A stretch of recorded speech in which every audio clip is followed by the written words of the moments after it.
Amirim biz niye güveniyoruz bu suçluya? Bu güven meselesi değil. Birileri bu çocuğu işin içine katmak istiyor. Ben de yol veriyorum diyelim. Ya tuzaksa? Riske giriyorum. Ama bu içeride bizden birisi olsa doğacak riskten daha az.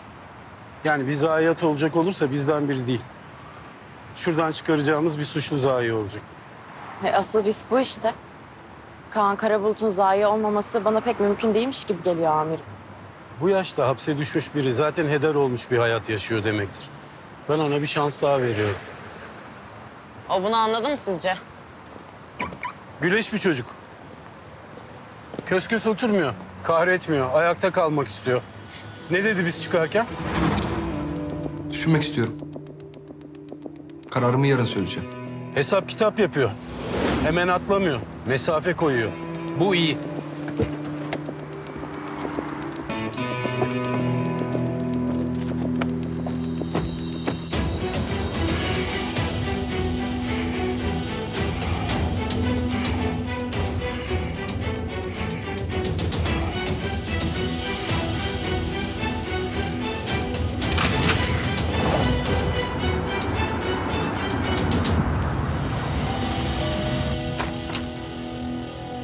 Hoş geldiniz Cihangir Bey.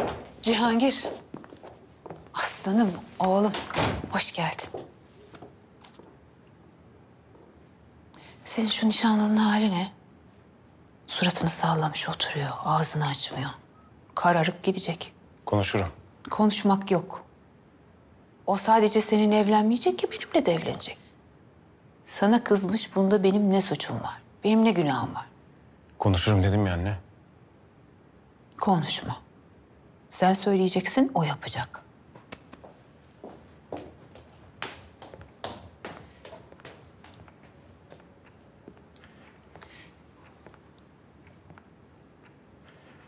Ne haber İrem?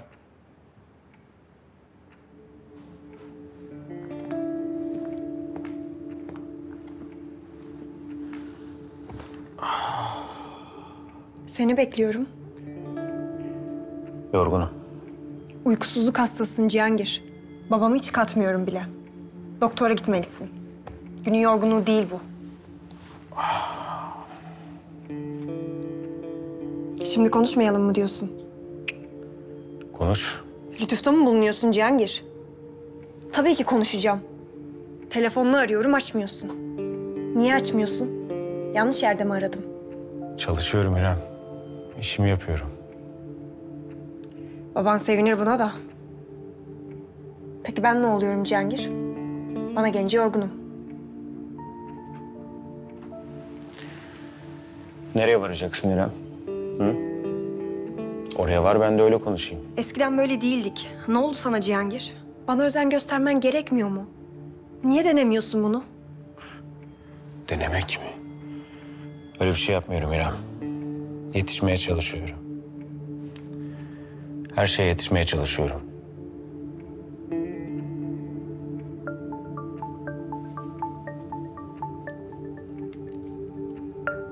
Açsana. Baban arıyor. İş beklemez. Babam beklemez. Sevgilim bekler. Nişanlım bekler.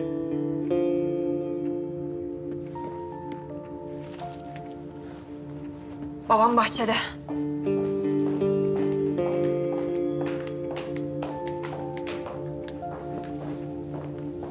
Hayırdır İrem Hanım?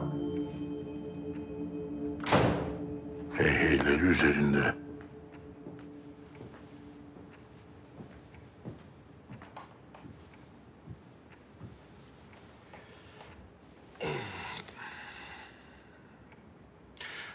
Ne oluyor Cihangir? Yok oğlum, Topçu Hakan ne oluyor diyor. Ha. Bir şey yok baba. Korktuğumuz gibi değil. Yanındaki kız bayılmış ya da sızmış. Ya şu gerzek oğlanı Sakat'a gelmeden Katarlılara satsaydım. Sakata gelmez baba.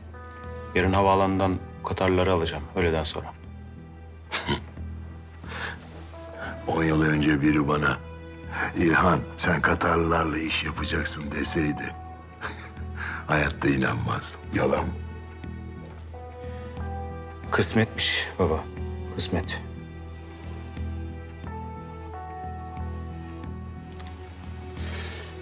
Öyle değil. Öyle değil.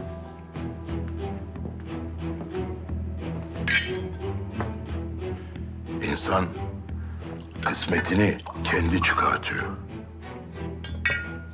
Öyle mal gibi otursam, yılların raconuyla kurum kurum kurulsam, haksız mıyım?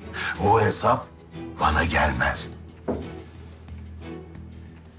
Beni akranlarımdan ayıran ne biliyor musun? Savaş sokakta olur, masada biter sanıyorlar. Oysa gerçek savaş masada yapılıyor.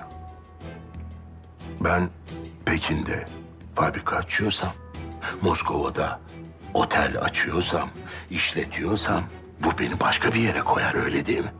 40 yıl önceki o racon adamlarının sayılı günleri kaldı Cihangir.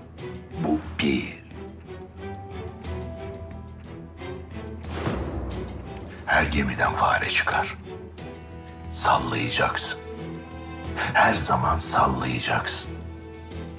Yok onu yapmam, bunu etmem demeyeceksin. Ticaret demek sallamak demek. Sallayacaksın. Kim bilir o fare sana gemiyi getirebilir. Bu da 2. Olur baba, sallayayım. Sallayacağım. Konuşturuyor işte. Son bir şey daha. Bana bakınıyorlarmış. O gemi artık eskidi. Kızağa çekilmesi lazım diyorlarmış. Kim diyor baba? Hep aynı şeyi söylüyorsun. Ver adresi, gidip bakayım. Biliyorum. Bakarsın.